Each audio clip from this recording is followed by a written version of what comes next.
Hey everyone, I'm Greg. And I'm Brendan.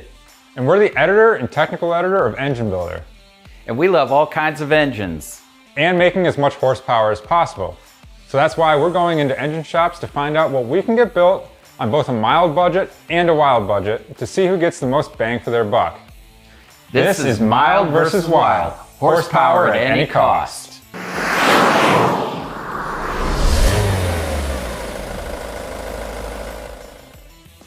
Hey guys, we're here today in Cambridge, Ohio, 74 miles east of Columbus. And in case you didn't know, Cambridge is actually well known among glass collectors as it's the location of Cambridge glass, Boyd glass, and Mosser glass plants. Of course, that's not the reason we're here today. Obviously, we're here to visit D&J Precision Machine, an engine machine shop focused on diesel engine maintenance, repair, and competition engine builds. You might recognize D&J as our America's Best Engine Shop winner for the diesel category. Typically, we'd be speaking with D&J owner Drew Pumphrey about maximizing horsepower on both a mild and wild budget. However, today we're taking a slightly different approach. Rather than directly comparing horsepower output of a 6.7 liter Cummins build at different budgets, we're going to showcase what folks can do for their daily drivers with a 6.7 Cummins and what racers can do with D&J's Enforcer 6.7. Yeah, that's absolutely right, Brendan. You know, as the EPA has continued to crack down on diesel performance, we thought you folks would like to see what D&J can do to make the 6.7 Cummins an even better engine without the EPA knocking on your door. And for the strict diesel racers out there, you won't want to miss the details of D&J's Enforcer setup. Obviously, these builds will require a mild and a wild budget, so today our mild budget is $10,000 and our wild budget will be $80,000. All right, well, let's go talk with Drew and get a little tour of the shop. Yeah, hello, I'm Drew at D&J Precision Machine. I'll take you through a little tour of the shop here to let you see everything that we've got going on and kind of all the pieces we manufacture for these engines we build.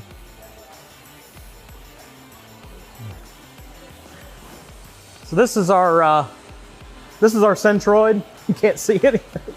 But we do our all of our 5-axis porting in this machine. Our block work gets done in this machine. So that's why all the blocks and the heads are staged in front of it. Right now we've got a billet cylinder head that we're working on completing for a customer for a race here in about a week or two. So come over to our cylinder head department. We've kind of got we've got a new one, seat and guide machine. So it's a CNC seat and guide machine. It keeps everything on concentric real good. So you can see he's doing a valve job here right now. This is one of our stage 2 cylinder heads. If you want to come on around here, I'll show you some of the CNC machine shop. We manufacture our own pistons here. That's a set of pistons that they're just wrapping up now. He's working on rod bushings actually for the rod bushings for connecting rods right now. So he's got to do a first operation so it'll actually go in the big lathe and go through the chuck.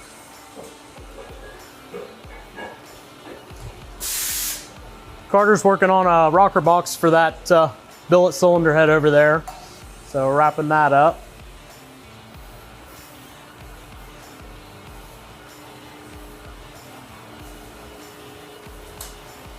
And Matt's working on stage 2 intakes. So these are stage 2 intakes. We manufacture these intakes in-house for our stage 2 heads. So this is for like a 6.7 common rail application. Same 6.7 here. And this is for like VP44 or P-pump application. Yeah, we've got about 15 guys working here, about 24,000 square foot. Got the first employee in 2012, so it's been a pretty fast upswing for us. Keeps us extremely busy. So we try to do about 3 engines a week. We're not a super high production. Our focus is quality and making sure the customer gets what they need, as opposed to just churning out a bunch of stuff for everybody.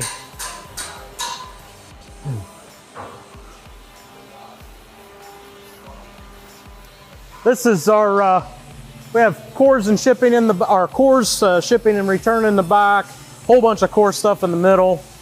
And then DMG Mori over here is running our connecting rods right now. So our connecting rods start as a block, a full block of steel, our connecting rods start with. So it goes in this machine and comes out like this. So it starts as a full billet, goes to this, and then after that, these go out to heat treat and shot peen. Then they come back, get the caps cut off of them. They go through quite a few different operations after that. So you can see the machine's kind of set up here for rods on a pallet. This would be after it's coming back off. It would have solid billet chunks put in this spot. They come out of the machine. These rods get moved over to this part of the fixture and then finish out on this part of the fixture, and they come off finished. So that's D&J Precision. It's a pleasure to have Engine Builder here and go over these different engine applications that we have. We really appreciate everything. All right, Brendan, I'm eager to get back in there. That's an awesome shot behind us. Let's figure out who's got what budget with a little coin toss. Do I get to flip it or you flip it? I'm gonna flip it, but I'll let you call it, okay? All right, all right. All right. Heads. It's heads. What budget do you want? I'm gonna go with the wild budget. All right. Yeah. Well, that leaves me with the mild budget, so I'll be the first one to go talk with Drew. All right, hey guys, we're here with Drew Pumphrey, owner of D&J Precision Machine. And Drew, thanks for having us in. You know, like I said, I've got the 6.7 Cummins here. You know, I'm looking to get a little rebuild on, and Okay. I know you guys offer a couple options, you know, for getting that upgraded a little bit and doing some things that, some fixes on some common issues that some of these 6.7s see. Right. So, you know, I've got about $10,000 to play with. Okay. So let me know kind of what some of my options are, and you know, what's some of the things you guys do. Right. We've got two options in that price range. One that's quite a bit below that. It's a $7,000 engine, $69.99. Okay. It's like a HP reman is what we call it. So it's a high performance reman. We take a lot of the issues that we've seen over the years with the performance engines and upgrade them. One prime example is the valve seats. Valve seats in these heads stock, they tend to fall out. It's been happening a lot to the cab chassis trucks. Yeah. Even in a stock application. And it ends up dropping a valve into the piston, destroying, obviously, the piston. Yeah. Valves drop in there, beats up the cylinder head. Typically, the block is okay and salvageable, fixable. So we put a seat in that's a lot bigger and heavier press fit, so we don't have those problems anymore. That's a seat that we've developed through all the racing and high performance applications that we kind of bring back for a stock reman application. Yeah. The other thing that we upgrade in those engines is the thread and soft plugs underneath the valve cover. They have a tendency to pop out. Like if someone has a head gasket issue, it'll pop a soft plug out in the coolant system underneath the valve cover and fill the whole crankcase full of water. So we do a thread and soft plug for that upgrade. We go back with genuine Cummins pistons. We do use some aftermarket bearings and gaskets, genuine Cummins oil coolers, and oil pumps.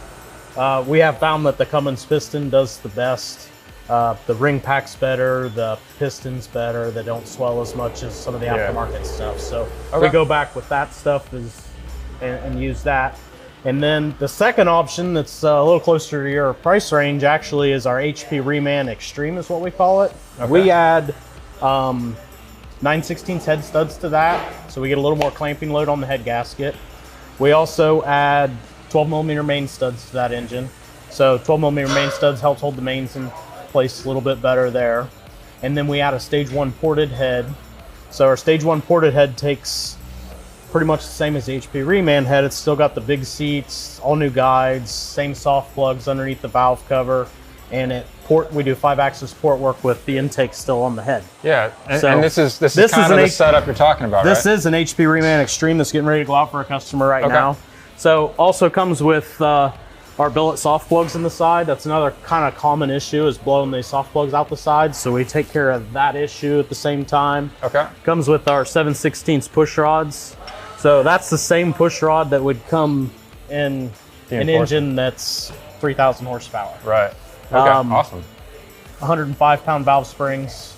So that gets a little better airflow, helps drop EGTs for the customer. The engine lasts longer when you can drop EGTs. It's just moving air better. It also has a tow performance camshaft in it too. Okay. So for that 10.5, you're getting those upgrades. Airflow upgrades, a little bit better clamp load on the cylinder head, a little bit better clamp load in the mains.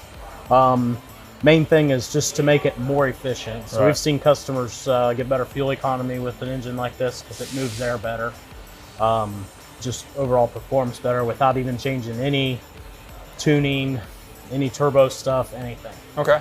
And as it is from what you guys do, does it gain some horsepower over some stock? It would gain some little bit of horsepower with just the airflow stuff, but we're, with a 6.7, we can't change tuning, things like that legally on the road or anything like that. So it inherently does perform a little bit better. We've done some back-to-back dyno tests like on the same fuel quantity on high performance stuff.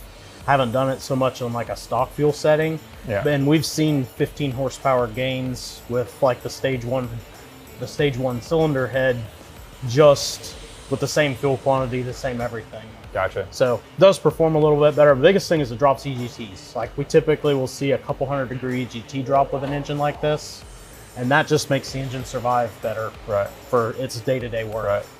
So Drew, once you guys are done making those upgrades, within that $10,000 budget, what is this engine capable of handling? If I were to do some other upgrades on the performance side after the fact.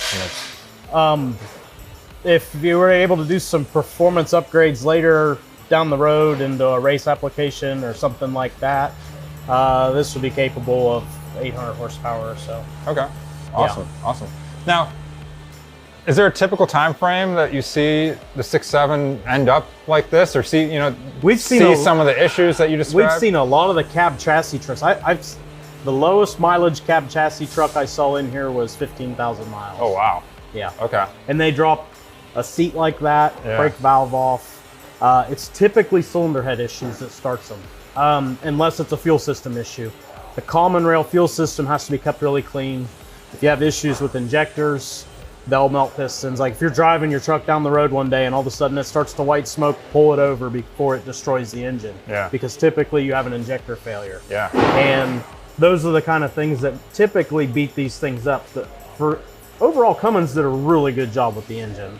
Like I said, the piston does a really good job. Everything does really good. Their big downfall is the cylinder head stuff. So we also do cylinder head upgrades. So you could buy just a cylinder head to do some preventative maintenance to your short block, essentially. So you could get a cylinder head ahead of time if it was a failure point, or you think that's going to be your failure point. Get a cylinder head ahead of time and save you having to do a whole engine later down the road. Awesome. Yeah, obviously the Cummins, 6.7 is a great starting point, and it's cool that a couple of things that you guys do, really enhance it that much. And what's the typical time frame on the work you guys put into that? Like if a customer comes in, for someone new coming into this is typically we're trying to be within a week out. Okay, that's good. Awesome. Now I noticed you got some AMSOIL here on the table. I know there's tons of different oil options out there. If I were to go with some AMSOIL, is there a good weight, for the 6.7? AMSOIL, either 1540 or 5W40 would be good. Depends on how cold your climate is and what you're trying to do. It's very good quality oil. We've had great luck with it in all of our engines and stuff like that. So I would definitely recommend AMSOIL stuff. Awesome. All right, Drew, well, thanks again for showing me what I can do here with my budget. And I'm going to go get Brendan and have you guys talk about the wild build. All right, sounds great. Thanks. Thank you.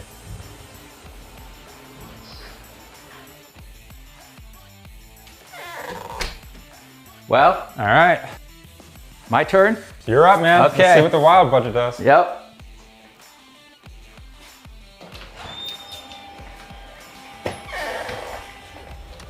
Hey, Drew. Hey, Brennan. I got a little bit of a budget here to work with today, about 80 grand. 80? So do you think you can help me out? Oh yeah, we can definitely help you out. Okay. So what can I get for that kind of budget? I want to make as much horsepower as possible. I want it to be as blingy as possible. Power, I want to stomp everybody. Okay, so looking at a racing application then, racing sled pulling, something like that? Okay, So for an $80,000 budget, if we're looking at transmission, fuel system, air system, ECU, wiring harness, all that stuff, plus the long block, we can get $80,000 to get you in the 2,000 We get horsepower. that whole package, roughly? Okay. Yeah. 2,000 horsepower area, 2,000, 2,500 horsepower. 2,500 horsepower, okay. Yep. I could kind of live with that. So what are we looking at here then, as far as... What we would start with in that application is our Enforcer long block. This is one of our Enforcer long blocks here for another customer here. Okay. It has the stage 4 intake, extra G dual entry billet rail. We also manufacture everything you see here, the valve cover, all the accessory parts, manifold, everything on the outside you do. Would be our stage 4 cylinder head. So our stage 4 cylinder head flows about 315 CFM. Okay. Stock is about 165. So yeah, that's pretty close to doubling it. We would do a gear-driven timing gear housing in that application. So all these CP3 gears are your high-pressure pumps. They all are gear-driven. How many turbos do I get to run off of this? Turbos? Yeah. You can run as many turbos as you want. Yeah? No, we would probably set you up, depending on what your goals really are for your racing application, we could set you up either with a big single and nitrous, or we could set you up with compounds. The compounds? Compounds or a triple turbo setup.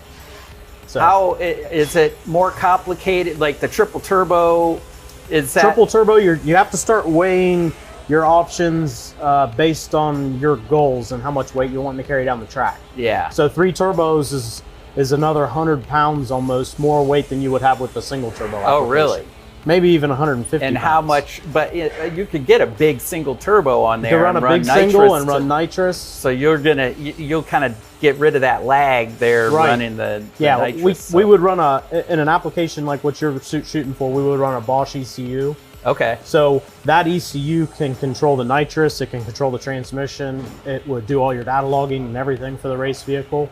So in that application, that's where we would probably go. So if you're doing all out just racing, big single and nitrous is working well because it's lighter weight to get down the track. Right.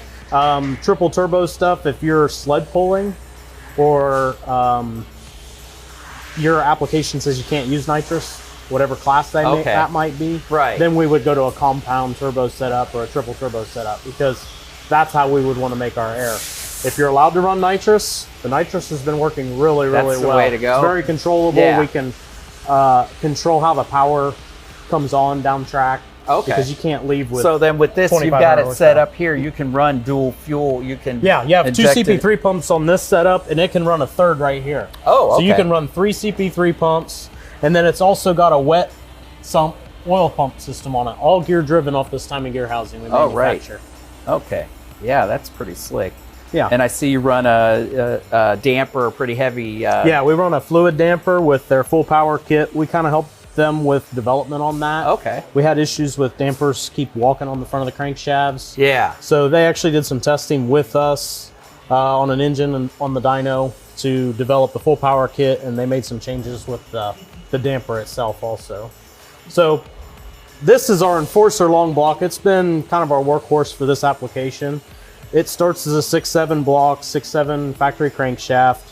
It's still 6.7 cubic inches.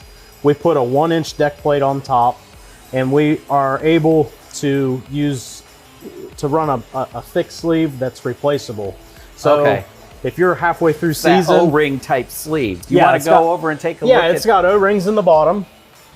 So it makes it a wet sleeve application. Yeah. You can slide the sleeve in the block and right back out of the block. So if a customer has an issue where maybe they made a mistake with nitrous, or they had an injector take a piston out, or they just made a tuning error and melt a piston halfway through season, they can pull the sleeve out without going back to the machine shop and put another sleeve in and go back to work. Yeah. New piston. As long as you don't, we've done them in frame like this. As long as you don't end up with too much debris through the engine, you have to clean the whole thing. True. But you gotta watch if it's not too bad, it can be replaced right away. Because I've seen some of these can get a little bit of debris in them if you... That's a valve failure and kind of high horsepower application or high heat application. Right. So it's also going to come with our 1-inch longer X-beam connecting rods. We do a pressure lubed wrist pin, so we're feeding oil all the way through the wrist pin, all the way to the top. 1/2-inch rod bolts, and they're all key locked on the rods. And we've done 4,000 foot-pounds of torque with these. Wow. So this whole application, we've got a few customers in the 3,000 horsepower, a lot of guys in the 2,000, 2,500 horsepower area. That seems to be a pretty sweet spot area. Like, this thing's pretty reliable at that range. A lot of it's hard to even get the chassis to use that kind of power. Yeah. So when you're at 3,000 horsepower, a super stock puller or anything like that, they really can't use 3,000 horsepower. They can't apply it to the track. They can't even use it. So most of the time, most customers so far in their chassis setups have been able to use 2,000 to 2,500. And you say the transmission, you need a different transmission to be able to handle that power. Right. We'd either go with the 48RE from Firepunk, okay, or a Turbo 400 application if you're racing. Yeah. If it's sled pulling, then it's drop box reverser. And okay. So very nice. This also has our FSR pistons. So yeah, tell me about this piston. You guys designed this. Yeah, we designed and manufacture this piston. We had issues with the steel ringlands, or with the stock ringlands getting beat out pretty quick. So we developed a steel ringland that gets forged into the forging. So 2618 forging with a steel ringland to help support the top ring, and it increased our piston life and our ring land life by probably 5 times at least when we did that. Yeah. So that was one of the issues that we just kept fighting, and we just developed a solution for it ourselves here. So that seems like a lot of what you've done with your builds. You run into problems, you found a way to solve it, like with your rods and your deck plate, being able to run those tie bolts. Yes, our deck plate's got a tie bolt system. As far as I know, we're the only ones that are running a tie bolt system. So we actually, when we machine the block for this big thick sleeve so it's replaceable, it takes a lot of the original bore structure out of the block. So that takes a lot of the lateral strength out of the block. Yeah. So we have to replace that with something. So we run bolts down through the deck plate into the main web. So they're in this block here. You can kind of see them goes all the way down through the... Goes all the way down through and into the main web in the bottom. Okay, yeah. And that helps get our strength back, lateral strength back. Yeah. So is that the advantage of running a deck plate? Like when you need to build that strength on the top of the block because you're the reason we did the deck plate was so we can tie the bottom of the block together. It gives us a nice thick place to put our tie bolts. Yeah. It gives us a 1-inch longer connecting rod, which helps with rod angles and the piston thrust and stuff like that. Okay. It's not increasing cubic inches at all. Still the same stroke, still the same bore. Almost like a girdle in a way, but kind of like a girdle. Yeah, it's just to put strength in the top. Gotcha. Okay. Yep.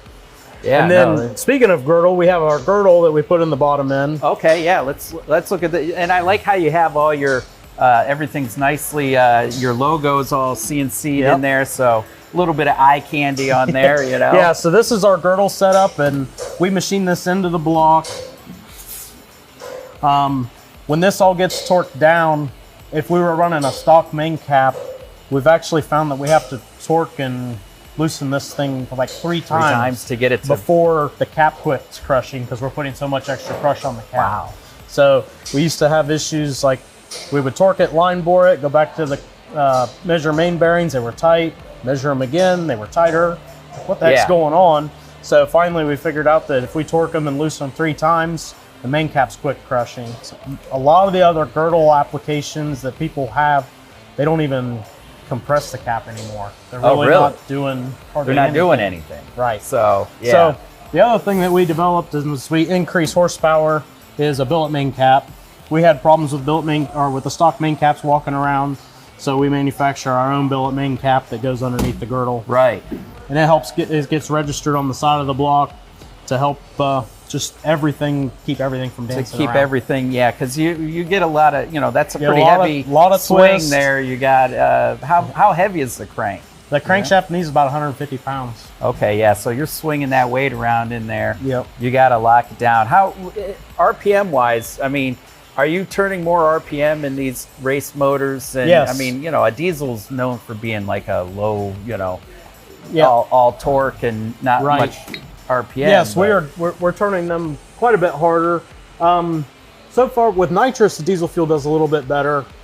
They still kind of cap out in the 6,000 RPM, 5,500 RPM, as far as peak power that the fuel will make. Okay. They still kind of want to peak there. It's not like you're going to get a diesel to burn fast enough to run at 10,000 RPM. Yeah. But we've got customers that shift above that. I mean, I've got guys that have had some sled pullers make mistakes with gearing and turn them 7,000. Really? Yeah. So you're not making power up there, though. Not making really. Power up there, no. But like I said, peaks usually 55, 5,800 at the most. We really haven't seen peak power above that so far in all of our testing. Most of our applications that peak at about 4,000 foot-pounds of torque. Okay. If we try to do more than that, it's too much cylinder pressure. Yeah. For the cubic inches we're at brake mean effective pressure that at 4,000 foot-pounds we're at a higher brake mean effective pressure than a top fuel dragster. Yeah. Well, yeah, right. So because we're only 410 cubic inches and we're making 4,000 foot-pounds. Yeah, that's true. So yeah, that's pretty impressive. Yeah. You know, that's what people don't realize with these diesels, the kind of numbers, kind of pressures you're dealing with, and why everything's so heavy duty. Right. We've done cylinder pressure testing, seen 8,000. And you're not rebuilding these things after every run either. So. No, we've got. Typically, our goal is whatever application we're putting the customer into, we want them to get a full season out of it. Okay. At least. Oh wow. If we're down in a 13 or 1,400 horsepower application, I've had customers run 3-4 seasons on these without even pulling them apart and refreshing. What about maintenance on these things? I know we've got some AMSOIL here. Do you what kind of oil change intervals do you recommend? Oil change intervals is based on application, obviously. If it's a high soot application, you need to change the oil more often. So when you say high soot, like if you're really putting a lot of load on it, like sled pulling kind of thing? Right, like a sled pulling application, typically they can't run nitrous or anything like that. So the engine makes more power on what we would call the fat side of the fuel curve. So that's why you typically see sled pullers blowing lots of black smoke. Yeah. Well, in that application, you're putting all that soot in the oil also. Yeah. So you have to change the oil more often in those applications just because of the soot load. You just can't keep the engine clean. Right. So what I typically kind of tell customers is when the oil is staining your hands and it won't wipe off clean in a rag, then you need to change it because the detergent in the oil is saturated. AMSOIL is really good oil for that. It's got really good detergents in it. And it lasts longer than everyone else. You still have to change it. You still have to change it. Yeah. They haven't invented an oil you don't have to change at this point. It's at this point when with the soot, that's the biggest thing. A lot of the oils don't break down. Yeah. But they just fill up with soot. They get so much dirt in them. And then these engines get sludgy and it's just a mess. Right. Yeah. You're not cooling the engine properly with the oil anymore with sludge. Right. Well, Drew, I thank you very much. Yes, sir. I'm looking forward to putting this in my truck. Yeah, this is going to be badass. Yeah, absolutely. All right, thank you. For you. Thank you very much. All right, we'll go talk to Greg here and see see who won. Yeah, exactly. Okay. How was that? It was awesome. That Enforcer build's pretty sweet, Yeah, isn't it's pretty sweet for sure. All right, guys. Again, like we said at the beginning, our typical mild versus wild, discusses horsepower to, your dollars. And what your budget can kind of get you. This one's a little different. We really can't directly compare them because of how different these two builds are. However, as you saw, they're both 6.7 liter base, and we wanted to highlight what you guys can do for your daily driver stuff to really make that engine better.